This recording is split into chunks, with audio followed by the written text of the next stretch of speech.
भगवान ने परीक्षित जी को कहा तो परीक्षित जी पूछ बैठे, महाराज केवल कह ही रहे हो या कोई ऐसा हुआ? तो तुरंत ही उन्होंने अजामिलोपाख्यान का वर्णन कर दिया। कानिकुब्ज नाम की जगह में एक ब्राह्मण देवता हुए, नाम हुआ उनका अजामिल। जन्म तो पंडित जी के यहाँ घर पर लिए थे, लेकिन काम जो है वो एकदम नीच वाला था। एक नहीं, दो नहीं, तीन नहीं, चार नहीं, कई वेश्याओं के साथ गमन करने लगा। और ऐसी कुसंगति में पड़ करके उसके जीवन में कुसंग आया कि घर द्वार छोड़ करके और वेश्या के साथ में ही रहने लगे। 9 पुत्र उत्पन्न हो गए, 10वां उसकी पत्नी के उस वेश्या के गर्भ में भी आ गया। एक दिन कुछ महात्मा घूमते घूमते उस गांव में आए, लोगों से पूछा कि कहीं यहाँ साधु सेवा होती है। लोग भी वहां के नास्तिक थे, मस्ती करने के लिए बता दिया, हाँ चले जाओ, जा मिलके। वहां तो खूब चकाचक भंडारा चलता है, जाओ जा करके वहीं सेवा हो। महात्मा को कुछ पता नहीं, अजामिल के यहाँ पहुंचे। अजामिल था नहीं, उसकी पत्नी थी। वेश्या ने देखा महात्मा आ गए हैं तो सोचा कि चलो कोई बात नहीं, बुढ़ापा आ गया है तो महात्मा को कुछ दे दो। महात्मा को कुछ सीधा चावल आदि आदि दिया, जो भी उससे बन पाया दिया, और कहा महाराज आप गलत जगह पे आ गए हो,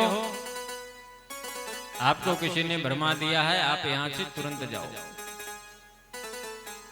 महात्मा ने कहा देवी हमें आपसे कोई लेना देना नहीं, लेकिन अब आपने मुझे दे दिया है तो हम महात्माओं का कार्य है, हम लोग किसी को धन तो नहीं देते लेकिन आशीर्वाद जरूर से देते। तुमने मुझे दिया तो मैं तुम्हें आशीर्वाद दूंगा, और मेरे आशीर्वाद के रूप में बस इतनी सी बात है, तुम्हारे गर्भ में जो बालक जन्म ले रहा है इसका नाम नारायण रख देना, बस इतना मैं तुमसे कहता हूं। महात्मा लोग चले गए। अजामिल आया, सारी बातों को अजामिल की पत्नी ने कहते हैं। बेटे का जन्म हुआ, बेटे का नाम रख दिया अजामिल ने नारायण। 80 साल की उम्र हो गई है, और धीरे धीरे एक दिन बिस्तर पर लेटा हुआ था वो भयंकर मूंछों वाला, भयंकर आकृति वाला यमराज दिखाई। और यमराज को देखते ही इतनी तेज डरा, इतने भयंकर डरा कि डर करके अपने छोटे बेटे नारायण का नाम लिया, नारायण। और जैसे ही नारायण कहा वैसे ही यमराज के दूत जो वहां पर आए हुए थे उनके पास में तुरंत ही देवदूत आ गए।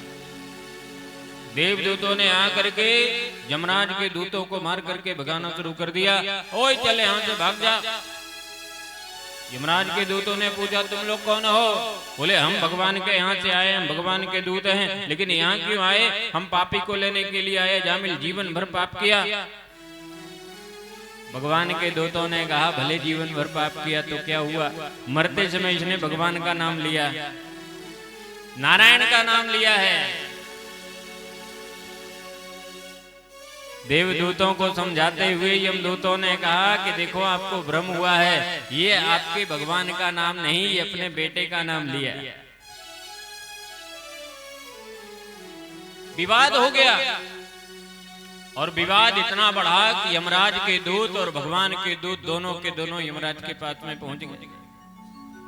हाँ, वार्तालाप होने लग गई, और वार्तालाप होते होते तो यमराज ने जमदूतों को डांटा कि खबरदार, ये अपने बेटे का नाम जरूर से बुलाया होगा, लेकिन इसके बेटे नारायण का नाम जो है आज रखा गया, बाकी नारायण का नाम तो हजारों नहीं लाखों वर्ष से चला आ रहा है, वो तो भगवान का नाम है। और भगवान का नाम क्या, भगवान के नाम का केवल आभास मात्र हो जाए, राम ना कोई सुन पाए, आम ही सुन ले तो भी उसके पास में बिल्कुल मरते समय नहीं जाना, चाहे वो जितना बड़ा पापी हो।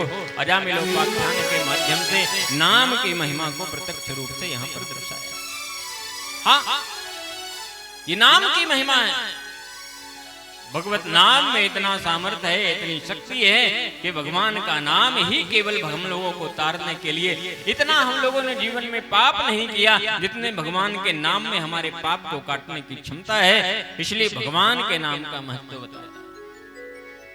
अजामिलोपाख्यान के माध्यम से भगवान के नाम की महिमा का उपदेश दिया और भगवान के नाम की महिमा का उपदेश देते हुए आगे एक बड़ी सुंदर कथा को निवेदन किया।